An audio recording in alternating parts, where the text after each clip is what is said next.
¿Qué tal? ¿Cómo le va? Qué gusto que nos acompañe. Yo soy María Scherer y hoy vamos a hablar de los temas que últimamente estamos abordando una y otra vez. Se cumplieron 2 años del gobierno de Andrés Manuel López Obrador y aunque él dice que el segundo año era el año de la consolidación de su proyecto, lo cierto es que le es indispensable que su partido, Morena, gane la mayoría en la Cámara de Diputados en las elecciones del próximo año para que su gobierno tenga perspectiva. El rumbo de la llamada 4T depende de ello. Y si eso no ocurre, la agenda de Morena, la agenda que impulsa López Obrador, va a quedar trunca. Para platicar sobre esto, nos acompañan hoy Lorena Becerra. Ella es directora de encuestas de Reforma. Lorena, qué gusto. Qué gusto, María, de estar Y contigo. nos acompaña también Isabela Corduniani. Ella es académica y experta en comunicación. Isabela, qué gusto tenerte aquí. Muchas gracias, María. Gracias a ustedes. Lorena, a ver, para abrir boca. En uno de sus artículos de esta semana, Carlos Puig se preguntaba, ¿de qué sirve medir la aprobación presidencial? Porque no me quiero extender en ejemplos, pero alguno de los que mencionaba tenía que ver con que de los últimos cuatro presidentes, el que tenía la mayor aprobación fue Ernesto Zedillo y perdió el refrendo. En la elección siguiente pasó lo mismo, ¿no? Pasó lo mismo con Felipe, no la siguiente, las siguientes dos, con Felipe Calderón. Entonces, Lorena, ¿para qué medimos la aprobación? ¿Tiene sentido? ¿Lo hacemos porque las encuestas de aprobación presidencial venden ejemplares? ¿O qué realmente estamos obteniendo de esto? Bueno, básicamente la aprobación presidencial es la boleta de calificación de un presidente, ¿no? Es lo que ¿qué es lo que está pensando la gente del líder que tenemos en el país? Y eso nos da un referente de si están evaluando cada uno de sus rubros, de qué manera, cómo lo están viendo. Y sí es cierto que los presidentes previos, salvo Peña, llegaron en niveles muy similares de los que está López Obrador. De hecho, no es un valor atípico. Nosotros lo medimos en 61% en esta ocasión, que de hecho es una mejora con respecto a la medición de agosto, en donde estaba en 56%. Ahora, esto no necesariamente se va a transferir en votos por su partido. Correcto. Pero sin duda, si tienes un presidente fuerte, puede ayudar a su partido en ciertas maneras, ¿no? Y aquí es un poco desmenuzar por qué la gente está viendo al presidente como lo ve, ¿no? Al capitán del barco, digamos. Sí, porque Isabela, tampoco, lo que estamos observando no es que tampoco tiene que ver la aprobación con los resultados de gobierno, particularmente, Lorena, creo, con López Obrador, y tampoco con la posibilidad de sacar adelante los proyectos del gobierno, las reformas, por ejemplo, ¿no? Fox y Calderón fueron dos presidentes que se quejaron durante todo su sexenio que no podían hacer un montón de cosas porque no tenían la mayoría en el Congreso. Pero Peña, que tenía una aprobación mucho más baja, sí, con el Pacto por México lo sacó absolutamente todo, ¿no? Entonces, también pareciera que no hay una relación directa entre la aprobación y la posibilidad de sacar adelante proyectos de gobierno, ¿no? Que la fuerza que le da la aprobación al presidente es relativa.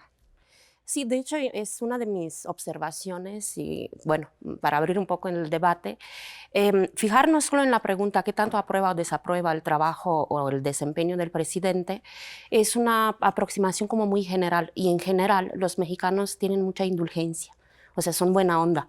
Entonces, es difícil, y cuando damos clases sabemos, o sea, para tronar a un estudiante, pues tiene que realmente enojarnos mucho. Y creo que solo esta pregunta, pues lo que nos dice es difícil con mexicano, digo, no, lo desapruebo totalmente, ¿no? O sea, que sienta ese tipo de odio. Bueno, no, con Peña sí pasó.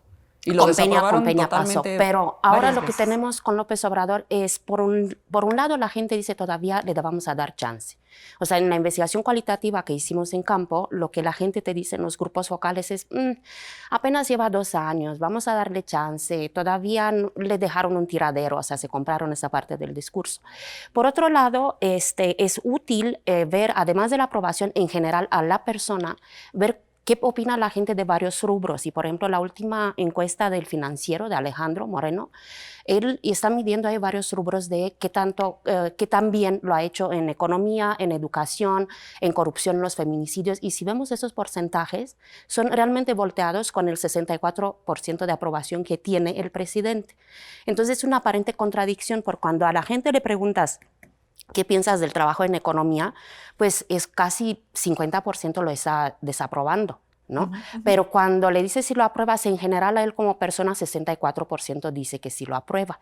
Entonces sí, no está vinculado, ni se va a traducir en votos, como dices tú, Lorena, no es necesario, pero creo que es mucho más útil ver qué percibe la gente en rubros exactos del trabajo de gobierno.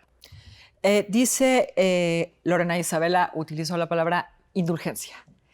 Sí somos en general los mexicanos indulgentes con nuestros presidentes. Tú hablaste del 20% de Peña, pero en otros países hay presidentes que tienen aprobaciones hasta menores al 5%. Sí, 8%. ¿Qué necesitamos para reprobar a un presidente? A mí, por ejemplo, me llama muchísimo la atención que en el tema de violencia y de inseguridad, que no hay nadie de ningún nivel socioeconómico que no afecte, no nos haga reprobar. No reprobó Calderón este tema, tampoco a... No, pero sí está reprobado. O sea, de hecho, a mí me parece que no hay ningún tipo de indulgencia. Están evaluando al presidente como persona, porque nosotros metemos muchos rubros sobre si lo ven como honesto, lo ven como un líder capaz, si lo ven como un líder que ha sabido enfrentar los retos, sobre todo esta parte de cercanía con la gente, ¿no? Que es una cosa que es totalmente antagónica a lo que era Peña. Peña se veía como un presidente desconectado de la realidad. Pero en todo el resto de los rubros, y de hecho es una cosa que se mide cotidianamente en las encuestas de opinión, no solo en la que tú mencionas, en todos está reprobado, salvo en programas sociales y en educación. En salud está dividida, ¿no? Todo lo demás está reprobado en economía, en combate a la pobreza, en combate a la corrupción, en combate al crimen organizado, en seguridad. Está reprobado. Igual que Peña en su momento y Calderón también. Calderón, acuérdate que era el presidente del empleo y estaba reprobado en la creación de empleos, ¿no? Entonces, ¿esto qué nos está diciendo? Que la gente sí se da perfectamente cuenta de en dónde está posicionado el gobierno, de los resultados de gobierno o ausencia de resultados en este caso, pero que al presidente, que ahorita, digo, estamos metidos en una crisis de muchos sentidos, ¿no? Estamos en una crisis de seguridad, estamos en una crisis económica, estamos en una crisis de salud. La gente está diciendo, bueno, pues es que este es el capitán del barco y el capitán del barco tiene nuestro voto, porque de eso a nada es mejor tenerlo a él. Es básicamente como yo lo leo, pero para mí eso no es una indulgencia, porque sí te están diciendo que en todo lo demás no solo no está dando resultados, no está dando los resultados que él prometió. A mí me parece que sí es indulgente porque si no haces la tarea, si no haces los trabajos y si no participas en clase, entonces está reprobado tu trabajo, pero tú, Sí. pero tu personaje... Sí, a ti te aprueban. Al presidente López Obrador lo aprueban. ¿Y por qué lo aprueban? Uno, porque realmente no se ha hecho una labor de decir, tú eres el responsable de los más de 100,000 muertos que tenemos por coronavirus. Tú eres el responsable de que no se haya arreglado la situación de seguridad. Y tú eres el responsable de que la economía esté como esté. No se ha hecho esa labor, tanto por medios como por la oposición. Entonces, por un lado es eso, pero por otro lado es porque él, como persona, le sigue cayendo bien. Si tú ves a un presidente así y lo comparas con los líderes que tuvimos previamente, pues sí le dan ese voto de confianza. Prefieren tenerlo a él que tener un presidente que tiene una Casa Blanca y que ignora el asesinato de 43 normalistas, ¿no? Claro. Isabela, ¿qué acciones, por el contrario, no qué acciones de gobierno han hecho de López Obrador un presidente popular? Porque ya me dirán ustedes qué piensan, pero yo me resisto a pensar que todo tiene que ver con el éxito de su manejo propagandístico, ¿no? Por ejemplo, en la encuesta de Reforma no registra calificaciones positivas, Lorena, como decías, en manejo de programas sociales, en educación, en combate a la pobreza. Mira, acciones de gobierno, ahora no se me ocurre nada, a ver si me ocurre algo, pero podría decir de su discurso, te digo, nosotros acabamos de hacer un proyecto en todo el país con varios grupos focales, entonces uno de los temas era esto, no era la imagen del presidente. Lo que creo que ha permeado de su discurso, y creo que sí es parte de la propaganda, es ese discurso en contra de los ricos. Y lo que yo pude ver en investigación cualitativa es que esta brecha se abre mucho más. O sea, el que hable que está del lado de los pobres, ese discurso sí ha penetrado muchísimo. Entonces, esto lo hace sentir, la gente lo siente como muy cercano. Ese es el primer presidente que tiene ese tipo de discurso, ¿no? Acciones de gobierno no mencionan, igual que dices tú en las encuestas que lo reprueban en todos los rubros, igual la gente dice al final, pues no veo que han hecho nada, pero por ahora están enojados con los políticos que le están más cercanos, o sea, el presidente municipal y el gobernador. Todavía no le están cargando las cuentas al presidente, porque son estos problemas que son más cercanos, ¿no? Los problemas cotidianos, los baches, la iluminación, todo, y todavía no van más allá a acciones más globales del gobierno. Entonces, por ahora yo creo que este enojo o descontento está con el político más cercano, el presidente municipal, y ahí empiezan a hablar de Morena. Y ahí dicen, bueno, pues el siguiente año yo no voy a votar como me pidió López Obrador, 3 de 3, porque voté a una persona que no la vi. No la vi ni en campaña, no la vi ni cuando ganó y no hizo nada.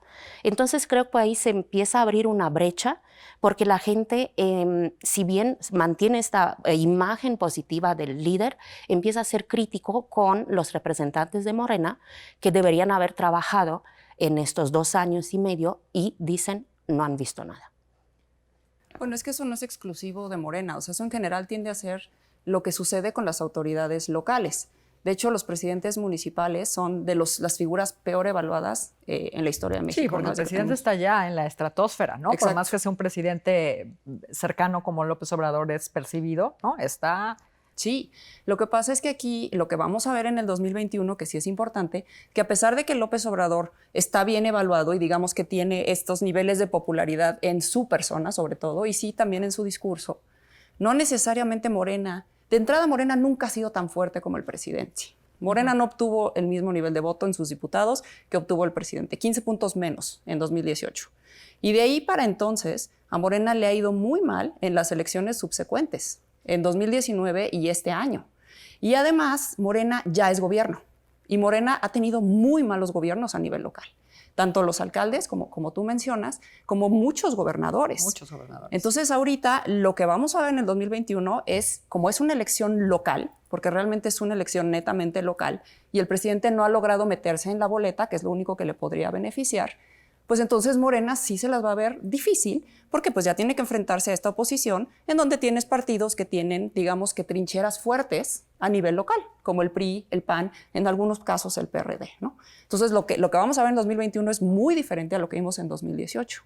Él quiere usar su figura para ayudar a su partido, pero pues no sabemos si lo va a poder lograr, ¿no? Isabela Morena, como decía Lorena, ¿no? Ni de broma es tan popular como su presidente, pero la oposición apenas si se ha repuesto, ¿no? Es casi imperceptible. Las preferencias de Morena, si bien bajan, la oposición no ha cachado a esos votantes que Morena ha estado perdiendo. De hecho, la encuesta de Reforma reporta un dato que a mí me pareció muy revelador, muy impresionante. 60% de la población no estaría dispuesta a votar por un candidato de una eventual alianza PRI-PAN para ninguna de las posiciones que se van a jugar, para ninguna posición que se va a jugar el año que viene.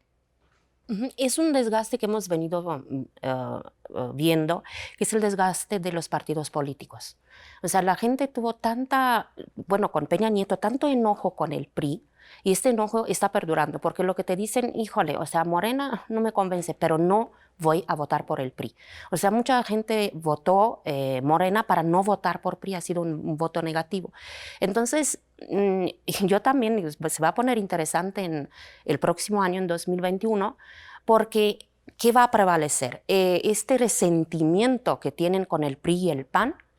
O la crítica que tienen con los gobernantes locales de Morena. O sea, ahí sí está la moneda al aire y no, como los datos de Reforma nos dicen, bueno, 60% rechazan, por eso un rechazo, los partidos del PRI, PAN, los partidos tradicionales, y qué va a pasar con Morena. Y yo creo lo que ellos nos dicen en los grupos focales es que se van a fijar en el candidato.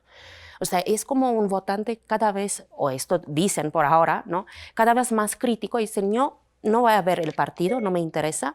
Lo que sí voy a ver es quién es. Yo quiero ver el currículum. ¿Quién es? ¿Qué ha hecho?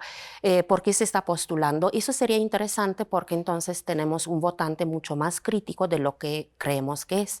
no que la gente se va a ir por la persona y no va a ver el partido. Hay que ver si esto va a pasar o a la mera hora la carisma del presidente, porque si tiene carisma va a prevalecer y va a poder jalar los votos para los candidatos de su partido.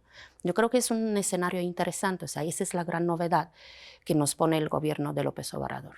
Sí, hablando de emociones, Lorena, como decía Isabela, hay pues digamos, decepción o desilusión, como siempre hay, ¿no? Con respecto al presidente, pero hay un viejo enojo que no está resuelto.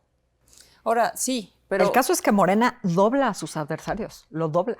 A ver, pero lo mismo veíamos en las encuestas previas en Hidalgo y en Coahuila, ¿no? Que Morena iba muy bien. De hecho, a veces el PAN se posicionaba en segundo lugar. Y ve el resultado, ¿no? Y igual en 2019 no veíamos en las encuestas que Morena aventajaba en Puebla por 20, 25 puntos y ganó por, ¿qué? 12, 10, ¿no?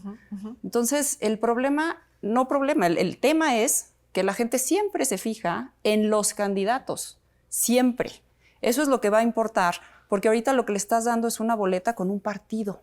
Y aún así Morena podría estar mejor, ¿no? Podría estar mejor posicionado. Lo que vamos a ver es qué alianzas se forman, si es que se forman, a quién postulan, qué tan creíble es el discurso y qué tan buenos o no son para poderle pegar todos los fracasos de López Obrador a los candidatos de Morena, ¿no? O en su caso, los candidatos de Morena poder, digamos, sacar alguna ventaja de la marca de López Obrador, ¿no? Pero al final lo que vamos a ver es dos personas con diferentes marcas pelearse entre ellos y los votantes, a medida que se van acercando a la elección, empiezan a ver a las personas, empiezan a escuchar las campañas, empiezan a ver la propaganda y también, pues, qué resultados nos dieron o no nos dieron, ¿no? No lo tengo claro, porque hay elecciones en donde se esconde al presidente, ¿no? Porque tener al presidente ahí o recordarlo... O sea, el presidente de la República. Exactamente. Ah, bueno, puede pues, perjudicar a su partido, ¿no? Como sucedía con Peña. Con Peña, pero ahorita no es el caso, al revés. O sea, ahorita a la gente de Morena le conviene tener a López Obrador de su lado, ¿no? O sea, vamos al 2021, estamos hablando del 2021. Entonces aquí les conviene. A lo que le conviene a la oposición es posiblemente no pegarle tanto al presidente, porque ya vimos que ni lo han logrado hacer ni han sido exitosos cuando lo tratan de hacer, pero posiblemente sí a Morena, ¿no? ¿Cómo, Isabela, como decías, la moneda está en el aire, ¿no? Es una elección con carácter muy local, se están definiendo apenas los candidatos en todas las posiciones, pero ¿cómo anticiparías tú un gobierno de López Obrador sin mayoría de Morena? Pues será interesante. Sería interesante porque creo que ahí va a empezar un estira-afloja entre el presidente y el Congreso en donde no tenga mayoría. El problema es que esto lo puede desgastar tanto al presidente como al Congreso o a la posible oposición. Yo creo que la gente sí votó emocionalmente en 2017, no se fijó en los candidatos. O sea, tengo casos, porque hacemos trabajo de campo, casos de candidatos que no han salido a la calle, que no tenían una publicidad pegada y ganaron en las elecciones presidenciales. Ah, ¿tú te refieres a diputado federal? Yo me refiero a diputado. Ah, bueno, pero es que esa era una elección presidencial. No, sí. O sea, en una elección presidencial domina el presidente, ¿no? Esa Pero es la votaron figura más emocionalmente. Ahorita lo que vamos a ver son elecciones en donde tienes a un gobernador. En 15 estados vamos a tener elecciones a gobernador, en donde la figura de gobernador es mucho más importante que la del diputado federal, ¿no? Y el alcalde también es muy importante, porque la gente se ubica a su alcalde. Es la figura de autoridad más cercana que tienen. Es al que le tienen que ir a decir que recoja la basura, ¿no? Que pavimente y que cheque el alumbrado. Entonces ahí se van a fijar más que en el diputado federal, pero no es esa figura preponderante de un candidato presidencial o de una elección presidencial, de una campaña nacional, que es lo que quería López Obrador para poder, digamos, que homologar las preferencias a nivel nacional. Porque a nivel estatal, Morena está muy desigual en diferentes regiones, ¿no? Está más fuerte en el sureste y tal vez no está tan fuerte en el centro. Y hay algunos lugares en el norte en donde está débil. En cambio, cuando está el factor nacional presidencial, pues eso ya, digamos que se homologa de cierta forma, ¿no? Ahora, ¿qué creen? Bueno, a ver, déjenme cerrar esto. Lorena, ¿cómo anticipas tú este gobierno de López Obrador sin mayoría? Es que yo veo difícil la mayoría precisamente por eso, porque ahorita se tienen que combatir por 300 distritos y Morena y sus aliados tienen que sacar 167, que es una distribución a nivel nacional, lo que se hace muy difícil cuando no tienes al presidente en la boleta. Entonces yo veo que es difícil que vuelvan a obtener la mayoría calificada, posiblemente sí la mayoría absoluta, el 50% más uno, precisamente por las preferencias que vemos, pero pues va a ser un gobierno tenso, en donde el presidente, posiblemente orillado por la crisis económica, por la ausencia de dinero en las arcas públicas, que sabemos que ya hay, y porque la inseguridad realmente no se ha remediado, ni se ha logrado combatir al narcotráfico, etcétera. Y además los temas de salud, pues sí se puede ver totalmente en una animadversión con el Congreso, en donde él lo que va a hacer es denunciar al Congreso por cada error o por cada ausencia de acción de gobierno de su parte, ¿no? Y esa aprobación en este contexto que Lorena describe, ¿de qué sirve? No, vuelvo al principio, ¿de qué sirve la aprobación? O sea, ¿qué tan fuerte va a ser el presidente sin una mayoría en el Congreso con estas tensiones que describe Lorena, Isabel? ¿De qué sirve la aprobación? Pues nuevamente yo mantengo que esto de la aprobación es una cosa mucho más emocional que racional. Cuando vas a lo racional y le preguntas cómo calificas educación, salud, economía, la gente voltea ese tipo de calificación. ¿Cuál va a ser el papel de estas emociones en 2021? Es lo que yo quería decir. ¿Van a votar emocionalmente como en la elección pasada, donde votaron 3 de 3 porque así les pidió López Obrador y así lo frasean? ¿O va a ser un voto crítico donde la gente va a decir, a ver, por más que me lo pida López Obrador, esté o no esté en la boleta, porque algo va a hacer para acercarse a esta boleta, yo me voy a fijar en el candidato? Yo diría que ese es el gran debate. 2021, ¿qué tan racionales van a volver a ser los mexicanos o qué tan emocionales? El voto de castigo al PRI, o sea, el odio que le tenían al Peña Nieto, que venía desde Ayotzinapa, todas esas movilizaciones que no hemos visto nunca en México hasta el sexenio de Peña Nieto, todo esto levantó emociones muy negativas, pero muy fuertes, y la gente se fue a votar. ¿Qué tanto sí van a ir a votar en 2021? Tenemos que discutir eso, porque son elecciones intermedias. ¿Se va a movilizar el voto? Cuando tienes a la mitad del menos, país, ¿no? Bueno, pero vas a tener 15 elecciones a gobernador, 30 estados con congreso local, 30 estados con ayuntamiento, más las federales. Obviamente vas a tener participación. Yo no creo que eso está en discusión. Pero no al nivel de la elección presidencial, ¿no? Las intermedias pues normalmente son así, 60-62%, ¿no? No vamos a llegar a 50% y posiblemente no vamos a llegar a 70%, pero 60-62% en una elección como la que viene el próximo año, yo creo que sí. Ahora, Lorena, el presidente ya lo sabemos, ¿no? El alcalde, explicaba Isabel, es una figura mucho más próxima y con ellos la población tiene reclamos muy puntuales. ¿En qué piensa uno cuando vota por su diputado?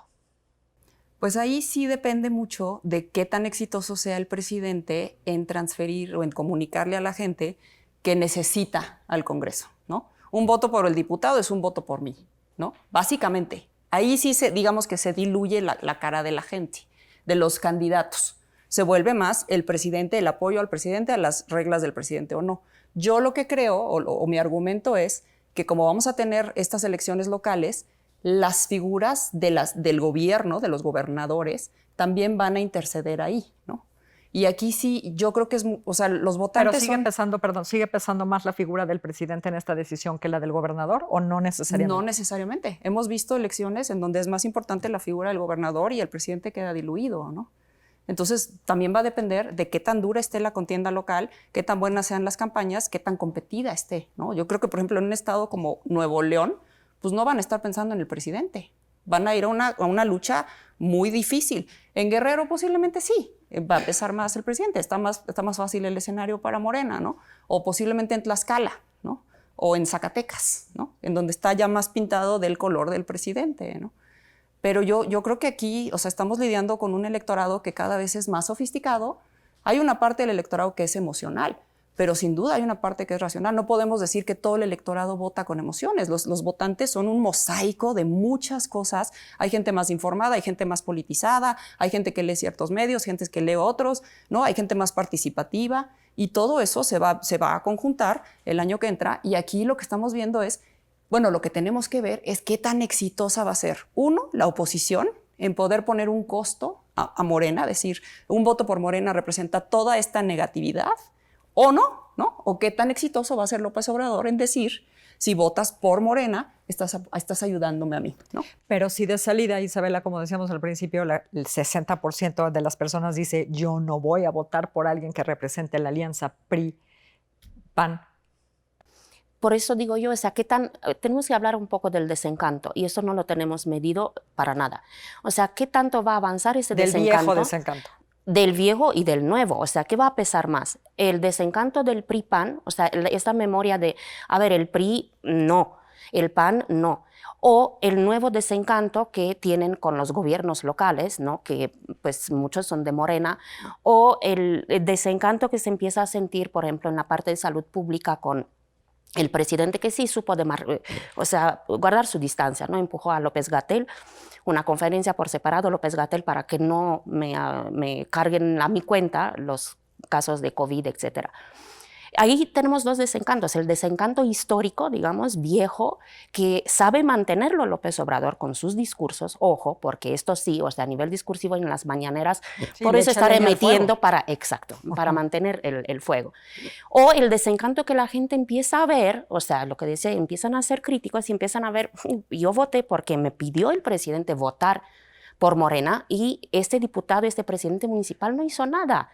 ¿No? O sea, ese es el juego interesante y creo que es la novedad de estas elecciones 2021, porque vienes con un desencanto anterior y tienes un desencanto que empieza, o sea, sí, un desencanto de como que me engañó, ¿no? O sea, me prometió mucho. Desilusión. Una desilusión, exacto. Entonces tenemos un desencanto viejo y una desilusión incipiente porque no ven resultados y al final dicen, pues es lo mismo.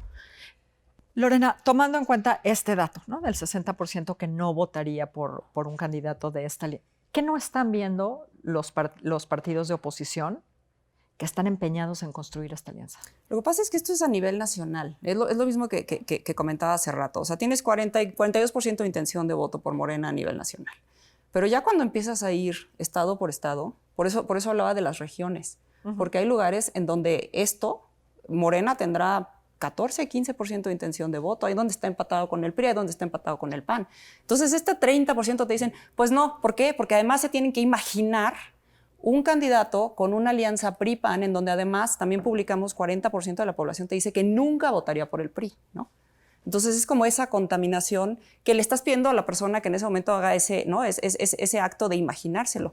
Pero ya cuando tú le pones enfrente a una persona en ciertos lugares, ¿no? Sobre todo donde Morena ahorita está desgastado, una persona que dice, bueno, todo esto yo lo voy a cambiar y además tiene credibilidad y además incluso las marcas se difuminan un poco, sí puede existir una posibilidad. Lo que pasa es que si la oposición no tiene bien medido en dónde puede hacer una alianza, bajo qué argumentos, ante qué perfiles y con qué candidato, pues entonces van a fracasar, ¿no?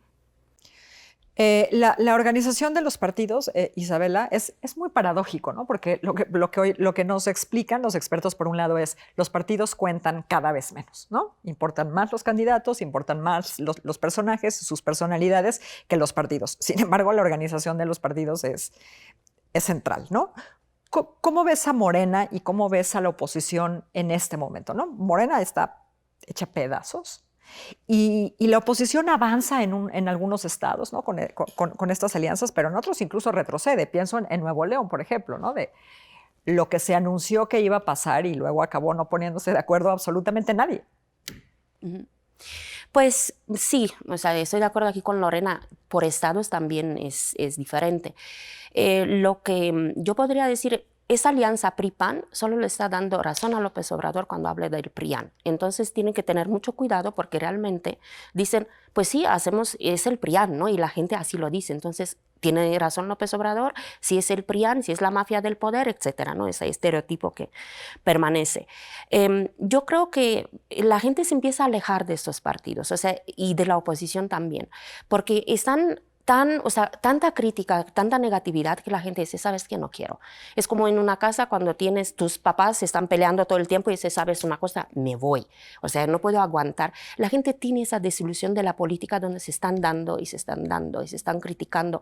Y un discurso negativo aquí puede perjudicar a cualquiera de los dos, a Morena o a la oposición.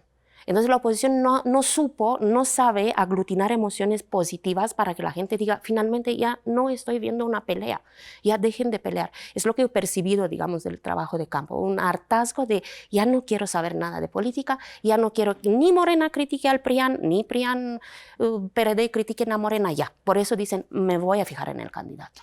Entonces, Lorena, ¿crees que será diferente? Por más que, repito, ¿no? Pesan cada vez menos los partidos. ¿Será diferente el resultado en donde solo se alíen PRI y PAN y mantenga el candidato esta etiqueta, ¿no? De la que habla Isabela, del prianista, y los estados donde haya una, digamos, una alianza total con todos los partidos, No, donde puedan decir, no somos el PRIAN, somos todos contra López Obrador porque este gobierno ha sido funesto, ¿no? Es que aquí también es importante tomar en cuenta a los votantes, porque los votantes sí saben coordinarse alrededor de un candidato, esté aliado o no aliado, en un candidato que ellos quieren que sea el que gane. Entonces, si tienes un segmento crítico del electorado en un estado que esté totalmente en contra de Morena, sí, ellos solitos, aunque a los partidos no lo sepan hacer, ellos solitos van a lograr coordinarse a favor de ese candidato. Ellos lo pueden hacer, son capaces de hacerlo. O sea, no necesitan a la fuerza que la oposición les dé todo, digamos, que peladito y en la boca. La gente lo sabe hacer y por eso también son importantes las encuestas. Porque pues muchas veces vemos encuestas en donde les están dando información de qué candidato realmente está en segundo lugar y a veces hay encuestas propagandísticas que dicen que está en segundo lugar uno que no está. Y ahí los puedes confundir. Pero la gente es capaz de hacerlo. Entonces, yo creo que no sé si sea tanta la diferencia en las alianzas que se formen, sino en qué tan enojada esté la población a nivel local con el presidente o con su gobernador, en dado caso, del partido que sea, ¿no? O con su alcalde también, del partido que sea. Sí, muchas cuentas por cobrar en esta elección que viene. Así es. Lorena, qué gusto tenerte aquí de nuevo. Un gusto como siempre. Isabela, muchísimas gracias. Muchas gracias, María. Muchísimas gracias a usted. Qué bueno que nos acompañó. Aquí nos vemos el próximo viernes. Descanse y tenga muy, muy buen fin de semana. Gracias.